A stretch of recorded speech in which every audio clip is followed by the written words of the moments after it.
Hello students, my name is Akansha Malvia. I am Assistant Professor in Om Kothari Institute of Management and Research, Kota.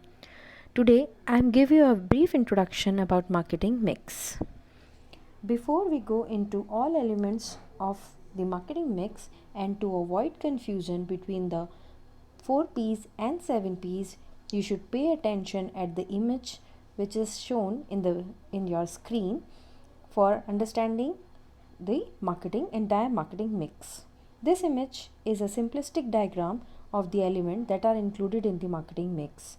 It is a very basic concept, but here is the cold hard truth that if you don't understand it in detail or at all, then there is a fairly certain chance that you are missing out on the key ingredients that will ensure scalable success for the ground up. So now we start with the marketing mix definition. The marketing mix has been defined as the set of marketing tools that the firm uses to pursue its marketing objective in the target market.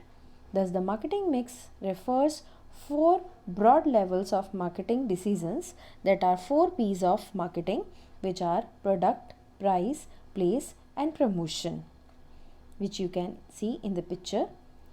We start with the first, which is product. Product is an item that is built or produced to satisfy the needs of certain group of people, and the product can be intangible or tangible, as it can be in the form of service or goods. You must ensure to have the right type of product that is in demand for your market. All in all, marketer must ask themselves the question, what can I do to offer a better product to this group of people than my competitor? So before deciding a product, a marketer should ask himself following questions like, what does the client wants from the service or a product? How will the customer use it?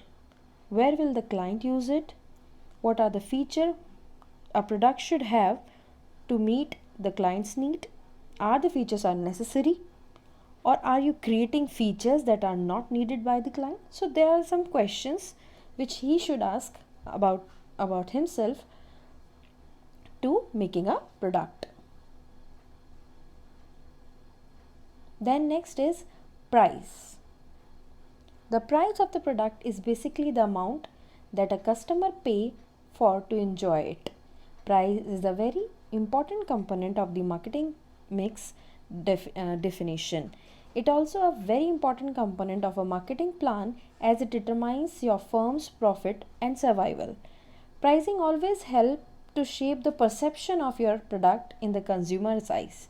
When setting the product price, marketers should consider the perceived value that the product offer, because it is a very important for the marketer and customer too. Because with the pricing, he may create his perception about the product. So when setting the product price, marketers should consider the perceived value, and there are three major pricing strategy. These are marketing penetration pricing, market skimming pricing, and neutral pricing. So here are some important questions that you should ask yourself when you are setting up the product price. They are, how much did it cost you to produce the product? What is the customer's perceived product value? Do you think that the slight price decrease could significantly increase your market share? Can the market price of the product keep up with the price of the product's competitor? So these are the questions you should ask yourself before setting up a price. Next is place. Placement or distribution is very important part of the product mix definition. You have to position and distribute the product in a place that is accessible to potential buyer. This comes with a deep understanding of your target market. Understand them inside out, and you will discover the most efficient positioning and distribution channel that directly speak with your market. There are some strategies which includes intensive distribution, exclusive distribution, selective distribution, or franchising. Here are some questions that you should answer in developing your distribution strategy. Where do you client look for your service product? What kind of stores do potential clients go to? Do they shop in a mall, in a regular brick, or in the supermarket or online? So how do you assess the different distribution channel? This should decided before you develop a distribution strategy. Next is promotion. Promotion is very important component of marketing, as it can boost brand recognition and sales. Promotion is comprised of various elements like sales organization, public relation, advertising, sales promotion, etc. Advertising typically covers communication methods that are paid for, like television advertisement, radio commercial, print media, and internet advertisement. In a contemporary times, there seems to be a shift in focus offline to the online world. So this include so many things in a promotion. There are press release, exhibitions, sponsorship dealers, seminars, conferences, and events.